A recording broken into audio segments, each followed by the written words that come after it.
अजून परळी नगर परिषद यायची, परळी अजून मी काढलेली नाही, काढणार आहे काही दिवसामध्ये। सगळ्यात मोठा घोळ तर तिथं असेल, कारण जगातल्या सगळ्या योजना तिथं हे झालेलं आहे।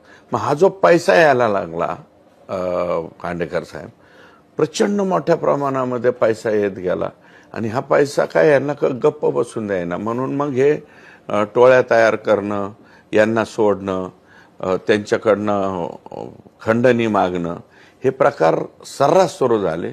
आणि हे प्रकार, ही आवादा कंपनी ही लास्टची कंपनी, यांनी याच्या अगोदर रिन्यू पॉवर या कंपनीकडून घेतले, O2 कडून पैसे घेतले, आणखी एक कोणती तरी कंपनी, आपल्याला ते एवढी त्यातली माहिती नाही, परंतु माझ्या मतदारसंघातल्या पाटोदा तालुक्यामध्ये जिथं काम चालू आहे तिथं यांनी या कंपन्यांकडून सुद्धा